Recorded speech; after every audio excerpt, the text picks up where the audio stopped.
Welcome, everyone. My name is James Hall. I'm one of the founding partners and winemaker at Patz Hall Winery. We're sitting in Sonoma at our beautiful tasting salon, and we have what I think could be one of the best days of the year. It's absolutely glorious here, mid-70s, the sun is out, the vineyards are doing really well, everyone's happy here. The only thing missing is you all. So since you can't be here with us, we're hoping that we can bring some of our Sonoma salon hospitality to you all over the internet.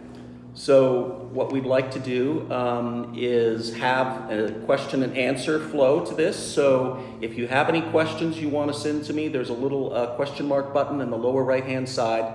Click on that, post a question, we'll pick it up here, and I'll try to get to as many questions as possible. But what I'm hoping we can do is taste through a few wines, discuss a little bit about the history of Patz Hall, some of the winemaking philosophy, what's happening in the vineyards, but of course also plenty of time for questions. So we are 32 years old as a wine company. The four partners formed the winery back in 1988, and we had this crazy idea that we were going to make Burgundy-style Chardonnay. And we went out looking for the best possible grapes we could find, and we found some very cool climate Chardonnay that reacted well to barrel fermentations and malolactic fermentation, and of course bottling unfiltered, and that launched Patz Hall. We now only make two varieties, Chardonnay and Pinot Noir, but we make a lot of different bottlings. So since our belief is in single vineyard wines and very special family-owned sites, we bottle 22 individual wines. So I hope some of you have had a chance to taste those. We're gonna go through 4 wines here today, but you know, it doesn't really matter if you have a particular wine, or even if you're not drinking wine, hopefully you can join along and at least have a little virtual sip with us. So maybe an update about what's going on in the vineyard. On a day like this, it's hard not to walk through the vineyard and see things growing. You can almost watch the shoots as they're pushing. What looked like a very early vintage with our remarkably warm January has slowed down a lot. So where the growers were really scratching their heads about what kind of vintage it was going to be and potentially worrying about frost damage because the buds were coming out, things have reverted to a very normal schedule, which is a big relief because of course the sooner the growing season starts, the sooner we pick grapes. And with Chardonnay and Pinot Noir particularly, we like to pick our grapes as late as possible during the cool fall weather as opposed to August. So I must say that the vintage is looking quite nice. We've had some rain that's really helped grow the cover crop. So things are looking up in the vineyard. And of course, everyone is still working very hard since growing grapes is an essential task. It's still all hands on deck. So, let's see, shall we taste a few wines? You got any questions at all? Yeah, we got one, James. When things are normal, how often are you out in the vineyards? So here at Patz Hall, we do not own any vineyards except the one behind me. So we depend on independent family growers. All of the grapes we purchase are farmed by small independent farmers, and we have long-term relationships with these people.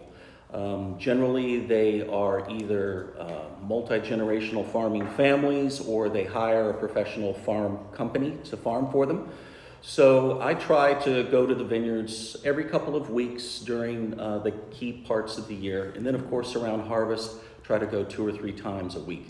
So there's a lot of time on the road, a lot of time visiting vineyards, and a lot of it is spent talking to growers about what they're seeing, what strategies we're going to adapt to the vineyard this year, because every growing season has a little wrinkle or two.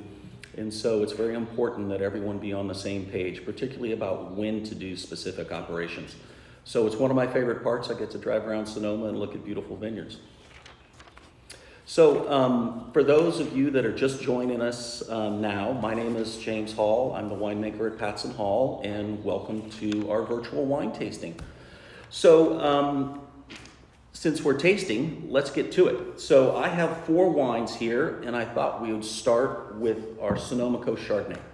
So Sonoma Chardonnay is a very important wine for us because it involves 17 vineyards growing around the Sonoma area, mostly from Russian River, but also some down here closer to our tasting salon in Sonoma Valley. And so this wine is very much made in the philosophy of Patz Hall. It's about finding low-yielding, cool climate Chardonnay vineyards that are grown with impeccable viticulture. We then thin the fruit in the vineyard and select only the best clusters when we pick it. And then, of course, barrel fermented. All of our wines are aged in 100% French oak. This wine is approximately 30% new French oak barrels, but we use very special barrels. They're only made in Burgundy, and so they're a special shape that's unique to Burgundy. But also the trees have grown very, very slowly, so we try to pick wood that is from the coldest, slowest growing forest in France. So part of that exercise is to have oak that marries and integrates into the wine. So I think it's a really good example of how the oak supports the wine and doesn't dominate. And so I'm tasting the 2017, but maybe you have other wines, but the winemaking is very consistent. One of my philosophies is that I prefer to use as little winemaking as possible and try to keep the winemaking as consistent between each of the wines. So if you taste two different Patz Hall wines side by side and they're different, they're different because of the vineyards. It's not some sort of winemaking magic that I'm doing. I'm very consistent between the wines.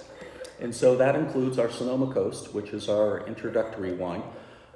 It is made with the exact same barrels, the same techniques, all the same processes that we use for our most expensive wines. So I'm just going to take a little sip. Wow. What I like about this wine is it's a very clear expression of Sonoma Coast. As you get closer to the Pacific Ocean, the climate gets much cooler. And so Sonoma Coast is an AVA inside of the western part of Sonoma, and it has a profound influence from the air off of the ocean. And this wine has this real bright, juicy, mineral, acidic quality that I associate with that marine air. It goes really well with food. One of my favorite pairings with this actually is shrimp risotto. Super easy to make. You make essentially scampi and then the risotto. It's fabulous. The acidity of this cuts through some of that fattiness of the shrimp. You get the spiciness. Lovely. So it's also a little bit green, which is a great sign for ageability. These wines age really well. Those of you that have put some of my wines into your cellar know that the ageability is quite high. A lot of people, I think rightfully don't age California Chardonnay because it's really generally meant to be drunk quite early in its life cycle. These wines with their strong viticulture and very minimal winemaking do very well in the cellar, particularly if you have a good, well-chilled cellar. So don't be afraid of putting it away for a few years. They really round and soften and gain a lot of complexity. So, James, we got a question from Sopan. yeah. Does knowledge or experience matter when tasting wines? Yes and no. I think there's something very emotional and visceral about tasting a wine. You don't need to know much about wine or anything at all to gain some pleasure, because wine really is about pleasure. And you don't need to know much about wine to know if you like it or dislike it. Where I think having some wine experience comes in handy is that it's possible to add some depth and texture to the wine that you're drinking if you know the region and you know something about vintages and maybe something about the winery and how the wines are made. That extra information feeds into the experience and I think can make it much more rewarding. It's a little bit like going to a museum and knowing something about the painter that you're seeing. It just adds another dimension. So let's go to the next wine. So from the Sonoma coast, I want to take you to one of my favorite vineyards in Sonoma, which is Dutton Ranch. The Duttons are one of our oldest grape growing partners. The Duttons are fifth generation farming family in Sonoma, and they've become the Chardonnay masters of Western Sonoma. They have some of the best vineyard sites, and Steve and Joe Dutton grew up on the farm growing Chardonnay. They're true masters. And I'm very fortunate that when we met the Duttons back in 1997, they agreed to sell Chardonnay to two young punks, Donald Patz and James Hall. And they charged us a little more than they did the rest of the people in Sonoma, but we were thrilled to get the grapes. And it's still one of our most important wines. So I'm pouring the 2017 here, but I'm sure if you've ever had the Dutton Ranch, you'll understand some of the descriptors. First of all, the grapes are grown in some of the coldest area of Russian River, Green Valley. So the soils tend to be very sandy, a type of soil called Gold Ridge Series sandy loam, which is a real mouthful, but basically they're very porous, low vigor soils that produce limited crops of grapes. So that does a couple of things. One, since it's so cold, you can't have a lot of fruit and get it fully ripe. So the restricted yield really helps develop flavors and quality. The other thing about those sites is they produce very high acidity, and so that minerality and that refreshing, cleansing quality adds a real sort of beam of purity through the middle of the wine that I just love. The Duttons are also quite famous for growing some Chardonnay that is very, very tropical and aromatic in style. Not well known in Europe, where people, in Burgundy in particular, do not have the proper climate conditions to ripen these really tropical clones of Chardonnay, but California is perfect. And so the Dutton Ranch often has this real sort of white flower, narcissus, juicy kind of peachy note on top, which is partially derived from these super fruity selections of Chardonnay, which the Duttons specialize in. So again, this wine is barrel fermented in 100% French oak, 100% malolactic fermented, and bottled without filtration. So real artisan wine. And just a little hint of smoke, sort of like a distant campfire, where it's just a little tiny waft. So it acts as a little counterpoint to the fruitiness. And the Duttons are so much fun to hang out with. They always throw a good lunch party. Wow, I like that. I might have to drink more of this later. But one of my favorites. So hopefully you've all had a chance to try one of the Dutton Ranch bottlings in the past. And the Duttons also are some of the first people in Sonoma to plant Chardonnay, which is kind of interesting. Everyone knows about Chardonnay. It's the largest varietal in the country, the most popular wine. Almost 27% of all the wine drunk in America is Chardonnay, which is a mind-boggling number. But back in the 60s, there was less than 300 acres of Chardonnay. Warren Dutton, the patriarch of the Dutton clan, took a chance and planted Chardonnay in 1967 in one of the coldest areas, Grayton of Sonoma. And so not only does he look like a genius now, but he's proven that you can grow great Chardonnay in some of the coldest areas of Sonoma. So hats off to Warren Dutton. And James, we got a question. Yeah. You're saying that the Dutton is unfiltered. What about the Sonoma Coast Chardonnay? Sonoma Coast is filtered. And that's because there's so many vineyards, and it is our largest production. And that wine literally circles the earth. So we need to be a little extra careful with that. The others, we target to very limited retail and on-premise and direct to the consumer. So we're able to take a few more chances with that one. Cool. So any more questions? Love to answer questions. Just hit the little question mark on the lower right-hand side and fire them over. And Ben here will field questions, and we'll get to them. So time to change gears into Pinot Noir. So Pinot is my all-time favorite red wine. It's also one of the most challenging to grow and the most challenging to produce.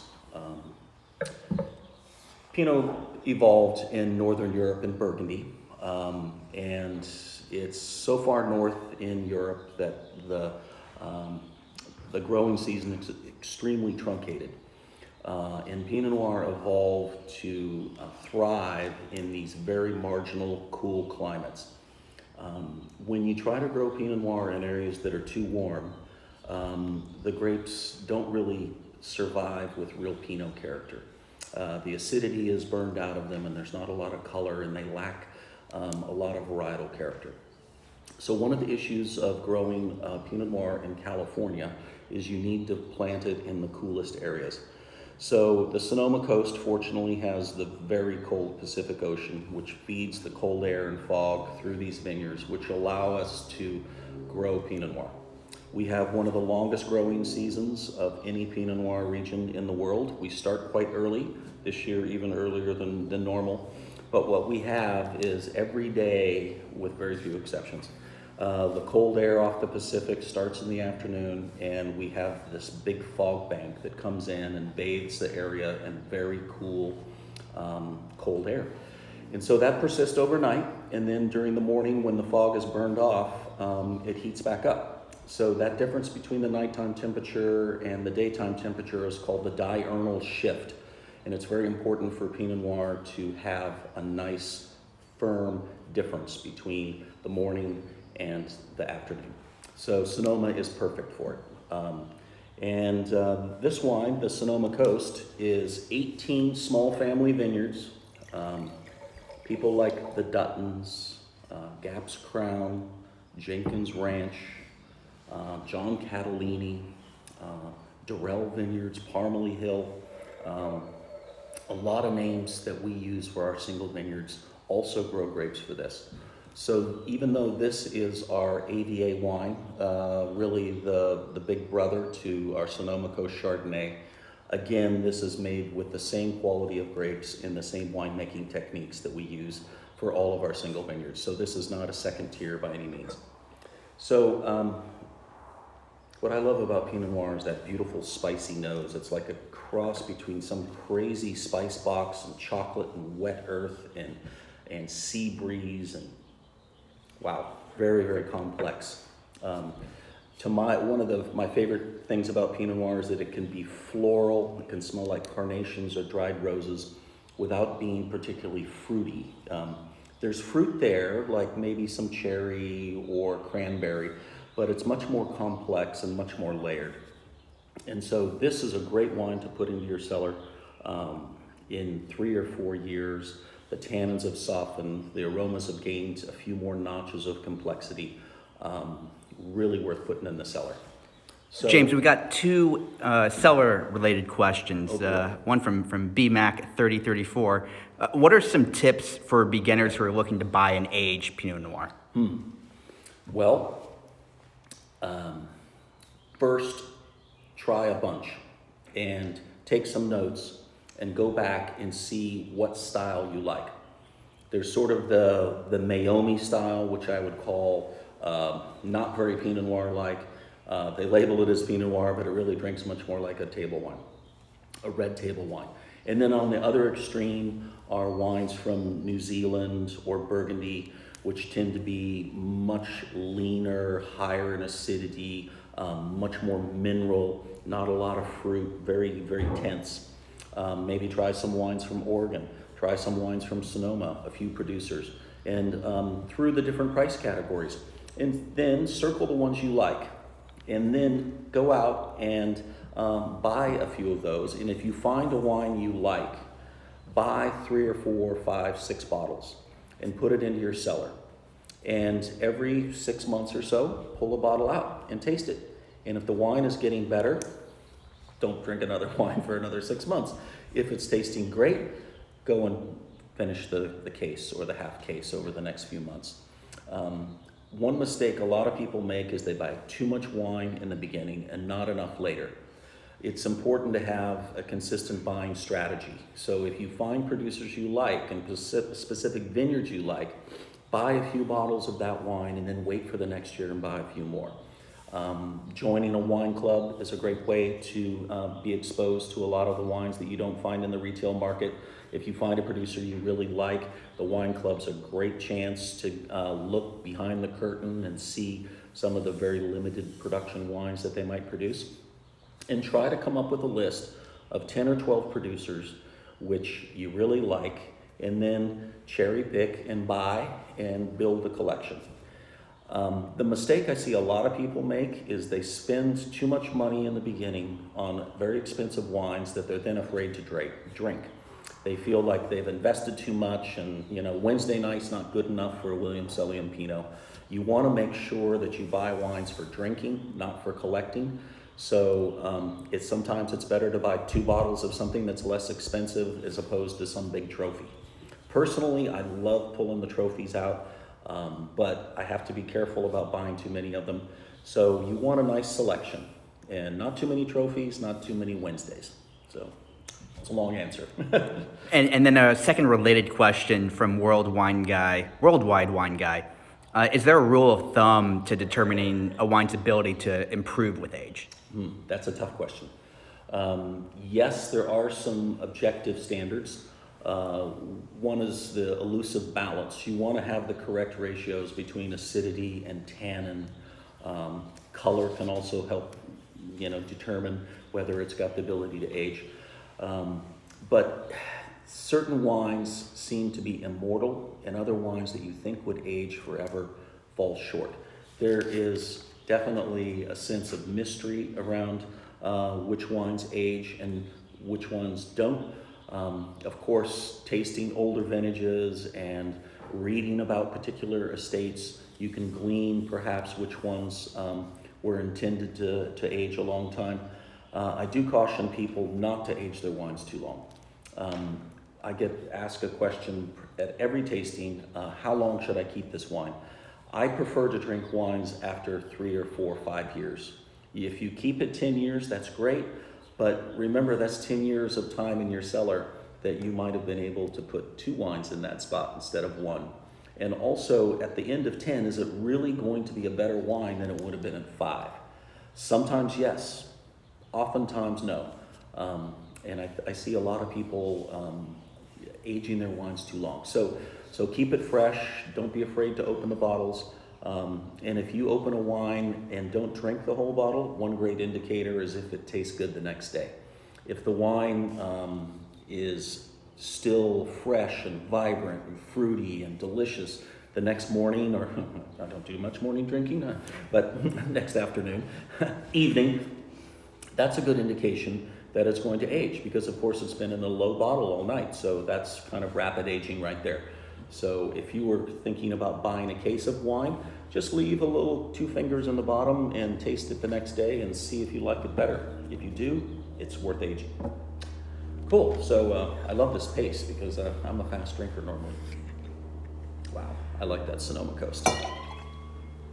So the last wine we're gonna drink, even though this is only a fraction of the wines that we make, we had to pick something. So this is Gap's Crown Vineyard. So Gap's Crown Vineyard is located in the Sonoma Coast. Now most people think Sonoma Coast is very, very close to the ocean, but at one point it swings over and extends to the eastern side of Highway 101. Now, this rule says the further away from the ocean, the warmer it is. However, this vineyard is high enough on the hill that the wind comes directly off the ocean and hits it. This is on the lower flank of Sonoma Mountain, which is one of the windiest spots in all of Sonoma. So Gap's Crown has this particular advantage where it's sloped to the west, so it gets lots of sun, but the wind strike through the Petaluma Gap keeps this vineyard very, very cold. That's why it's called Gap's Crown, because it crowns the gap. So this vineyard is owned by Bill Price III, who also owns 3 Sticks, an awesome viticulturist and all-around terrific guy. Great wine aficionado, and he's put his heart and soul into managing this vineyard to the very, very top level.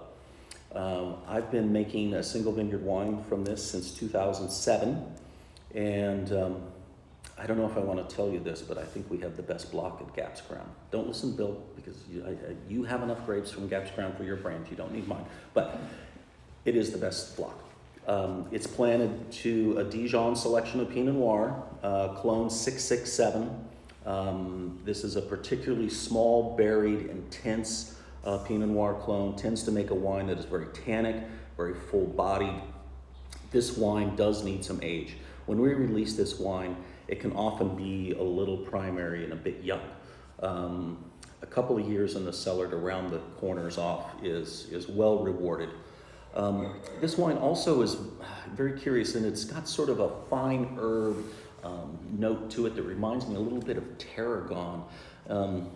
There's a phrase in French where they talk about wines from the south of France and how they smell like sage. And so this wine seems to have a little bit of that, where it's fruity and spicy, almost like root beer, but then there's this interesting sort of weaving little green note that reminds me kind of like the stem on a rose or something. Very unique to Cap's Crown. One of the things about bottling single vineyards is that they need to have a real sense of personality in place. So I don't want to have wines that are just kind of like, oh, well, that's clone 667 and this one's clone 828. They really have to taste different. And this is one of the most unique in the portfolio, and tends to be very powerful. Goes great with more robust foods. A Florentine T-bone steak is like bloody perfect for this. Get one of those big 3-inch thick things, and I love that. James, we got a question in from the Clarks. What are the major differences between Sonoma and Napa Pinot Noir? Well, very little Pinot Noir is grown in Napa except for sparkling wine. So most of the Pinot Noir in Napa is grown in Carneros region, with a few exceptions. There's some grown further up valley, and some of it can be very, very fine. Some of the mountaintops like Sonoma Mountain, Spring Mountain and Howell Mountain, there's little patches of Pinot. Most of it, however, is in the very southern part next to San Francisco Bay, where it's the coolest. The cold water, works in San Pablo Bay just like it does on the Pacific. So most of the Pinot in Carneros was originally planted for sparkling wine. And there really are two different selections of Pinot. For sparkling wine, you want very large clusters. You want a lot of fruit and very, very high acidity and marginal ripeness. You want the grapes really to be underripe. And so you pick very specific selections to make sparkling wine. So trying to make still or table wine out of those grapes can be a bit of a challenge. There's some wonderful wines in Carneros. Hyde Vineyards I produce. One of my favorite Pinot Noirs, Hyde Vineyards, is a knockout. I happen to live in Carneros on the Napa side, and I live at a vineyard called Moses Hall. And I love the wine, not just because I live there. Actually, I've been harder on that vineyard probably than most. But there's some really nice Pinot Noirs in Carneros. Now, Sonoma, there's Pinot from Carneros on the Sonoma side, Sonoma Valley, Sonoma Coast, Petaluma Gap, Russian River, Chalk Hill, and each area tends to have its own particular set of flavors and aromas. Particularly if you buy wines from small family-run businesses where generally what's in the bottle is a single vineyard. So the differences tend to be Sonoma has a bit more acidity than Carneros, and the wines tend to be a little more floral and fruity. To my mind, Carneros makes wines that are a little heavier and slightly more tannic, and tend to be a bit more spicy and complex, earthy licorice. So I hope that answers your question. Jill, we have Jill here who's asking, can you kind of share your philosophy or approach on magnums? I love magnums. There's an old joke. Magnums are the perfect size for you and your wife when your wife's not drinking. It is the perfect shape for aging wines. Those of you familiar with aging champagne, everyone is seriously into magnums. There's something about a magnum, the volume of the bottle to the cork, the ratio invariably lets the wine age much longer than a 750. It's my favorite size bottle. And if there's a chance to try a wine that's 10 or 12 or 15 years old out of Magnum, hell yes, that's the way to go. I think a lot of people misunderstand magnums as being too much, and oh my God, there's 8 of us, but it's a magnum. Well, it's only 2 bottles of wine, and a typical bottle of wine gives you about 5 glasses. So if you wanted to have, a glass and a half each, open a magnum.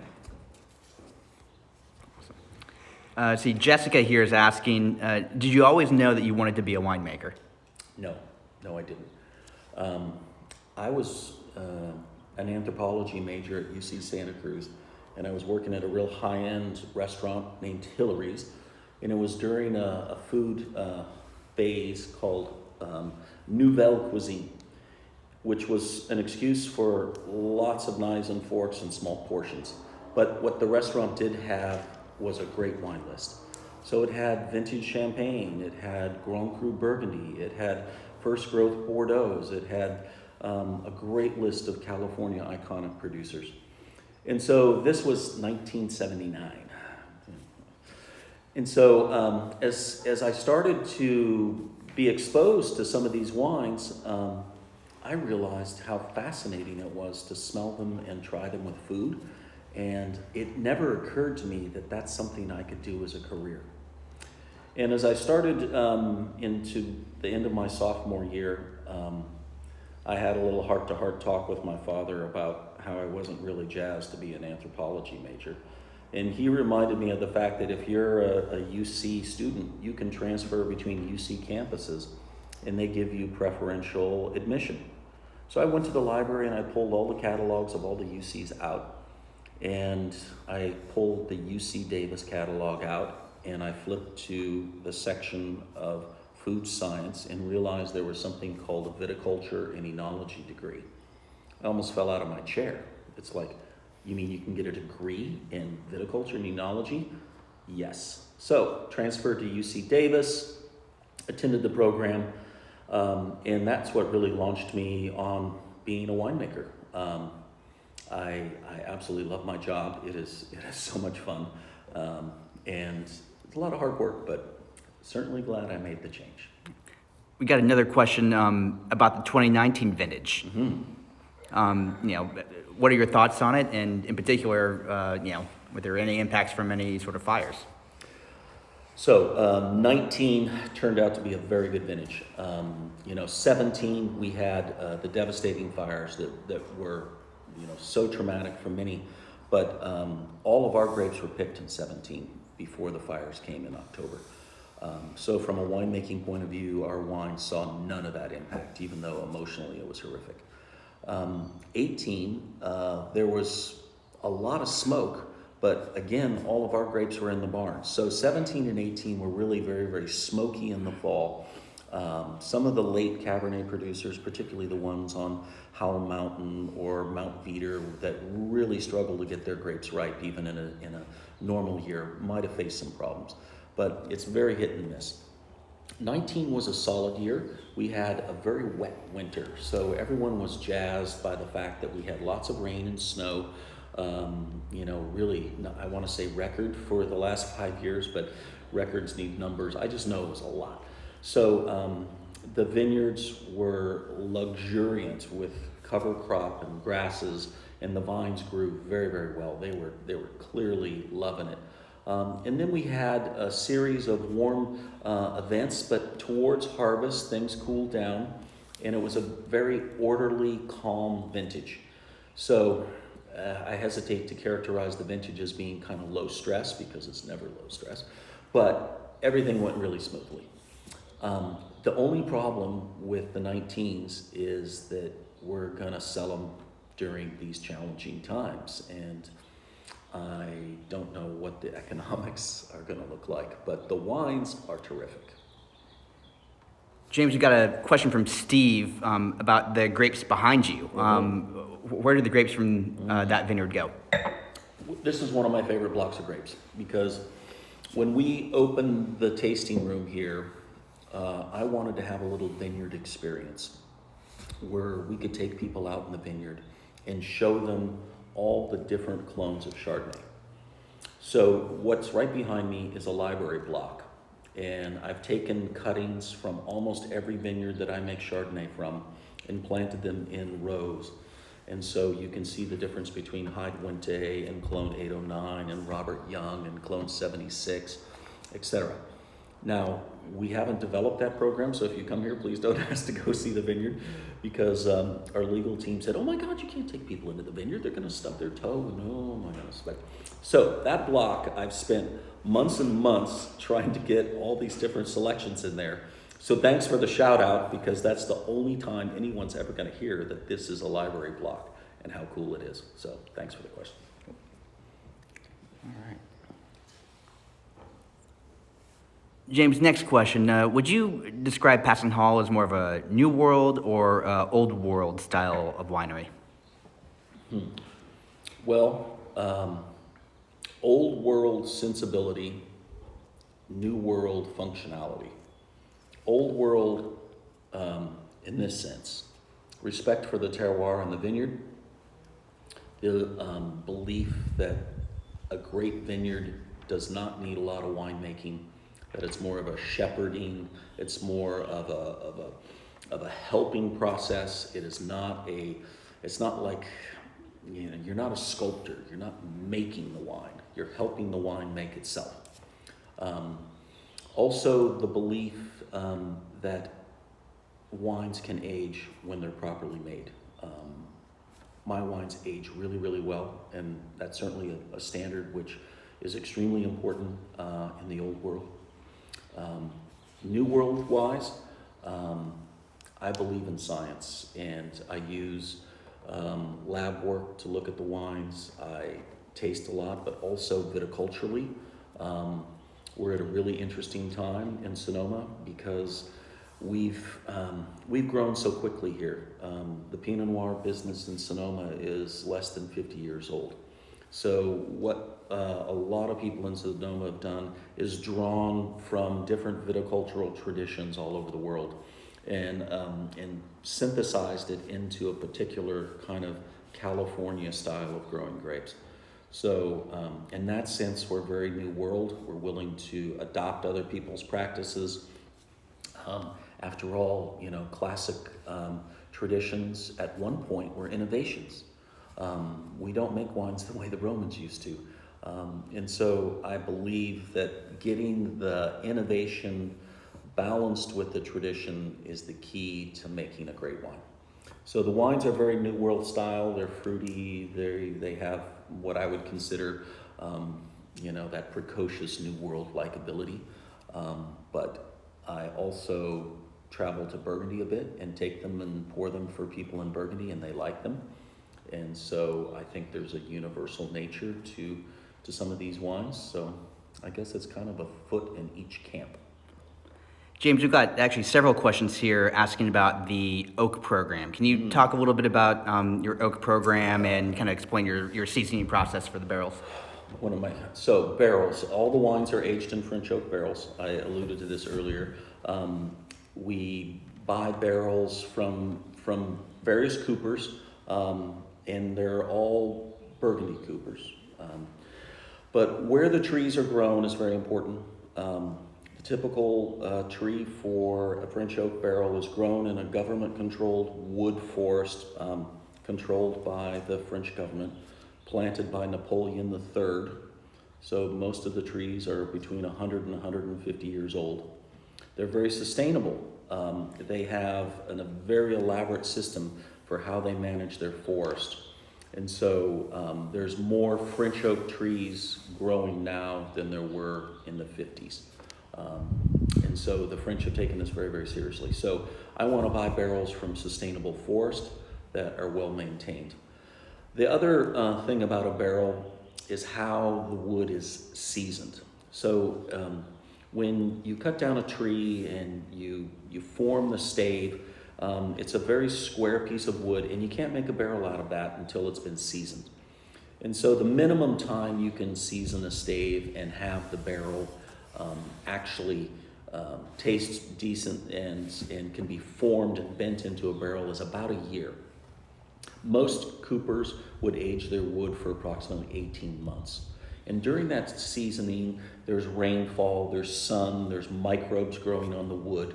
The wood leaches out a lot of the harsh, dry tannins that make the wood taste very planky and raw. That would be sort of what you'd get out of a bourbon, that real aggressive oak quality. But then you can go another step where you can season the wood for 3 or 4 years. So all of the barrels I work with have had the wood seasoned for 3 years. So that's a very large financial commitment, because now we have this wood that is sitting in the cooper's yard for another 18 months. And that's capital that is not turning. So one of the things we've done is we've helped the coopers keep that wood for us by buying the wood ahead of time. So in the case of Francois Frere, our biggest cooper and one of the most important in all of France, and particularly Burgundy, we purchase wood after it's been cut into staves. We then age the wood at Francois Frere's cooperage in Saint-Romain, Burgundy, Côte d'Or. And then the barrels are made out of the wood that we purchased before. So that means we have more control over the seasoning process, the grain selection, etc. So the whole point is to try to make a very consistent barrel, one that has the necessary elements to meld with wine. So it has to have enough tannin to support the tannin structure, not be too aggressively oaky or dry or smoky, and to integrate into the wine. So barrels are very important, but it's still the picture, not the frame, not the picture, is what I'm trying to say. Wines that are over oaked, to me it's like, it doesn't work. Oak has to be balanced. So I'm very fussy about the barrels, and I spend a lot of time tasting and meeting with coopers and talking about how we can nudge a particular character out of a cooperage. Maybe it means another 15 minutes of toasting. Maybe it means putting a lid on the top. Maybe it means squirting the barrel down with water halfway through. There's a bunch of little micro techniques that bring out the best in a coopered barrel. And so I'm still very interested and fascinated by how that works. So yeah, good question. Barrels are very important. And how many times can you use a barrel? I got a question here. Well, you can keep barrels for dozens of years, decades. We keep barrels for 3 years. So most of the wine sees new oak, all the wine sees new oak. And it's a matter of percentage. Some of like Pizzoni vineyards is 70% new oak. The Gap's Crown is 50% new oak. The Sonoma Coast Chardonnay is a little less than a third. So as those new barrels match up to the wine, we use the next youngest barrels in the mix. And 3 years later, we sell those barrels. So those barrels go to another winery, and they're used another 3 or 4 years. So, it's a tough question, but the barrels themselves will hold liquid so long as they're well maintained and kept in a cool cellar for decades. All right, we'll wrap up with a few lighthearted questions. What do you enjoy drinking other than wine? Beer. There's a brewery here called Russian River Brewing Company. There's a couple of beers they make I love. There's a new brewery in Petaluma called Hen House, which is making some terrific beers. Some hazy, a little less tannin or a little less hoppy than some of the Russian River stuff. So I really like beer. I used to brew beer in college until I realized I could buy better beer for half the cost, and it didn't ruin my weekend. So beer, champagne. I really, really like sparkling wine. And if you come to the Sonoma house, we're going to give you a little sparkling wine treat. I've been making sparkling wine since 2013, very much incognito on the lowdown here. So you can't really buy it unless you come here, but you get to taste it first. And then a good friend of mine has a bar in his living room, and he's always making cocktails. So, for instance, we hung out on his deck like 5 days ago, and he made this cocktail called the Ides of March, which was made with blood oranges and Amaro. It was fantastic. So I think the list of things I don't like to drink is much shorter. I mean, sake, really, I don't know much about it, but I'm fascinated by it. A different fermentation process. So I don't know. We can. And what would be your desert island Patz Hall wine? Oh, do I have to pick one? Just one. Just one. Magnums only, of course. Now, desert island, that means there's probably going to be a lot of fish. I'm going to have to go Chardonnay, I think, just because, there's probably going to be some coconuts. I'm sort of envisioning sort of maybe like a fish over the Barbie with some sort of coconut sauce. So I would go Hyde Vineyard for that. Maybe Dutton Ranch. A Magnum might not be big enough. I might need a 3-liter because, if I'm stranded there for a long time, I could maybe lash those together into a raft or something like that. I don't know. I don't think I'm going to have enough wine. Yeah. I'm almost sure. And then we got a question from Ron through Instagram stories. If there is a bear between you and your wine, what would you do? Run the other direction. I know the bear doesn't have a corkscrew. It'll be there later. Awesome. All right. So, thanks for joining me. It's been a lot of fun. And please come and visit us. And we've got a few, super secret surprises when we open back up. We're going to have our new vintage of rosé. I'm disgorging more sparkling wine next month. There's new releases of your favorite wines. So there's always a good reason to come and visit. Besides, it's absolutely gorgeous. So I hope all of these COVID times wrap up and we can get back to hosting you all here. And really look forward to seeing you at the Sonoma House. So cheers for now. Bye-bye.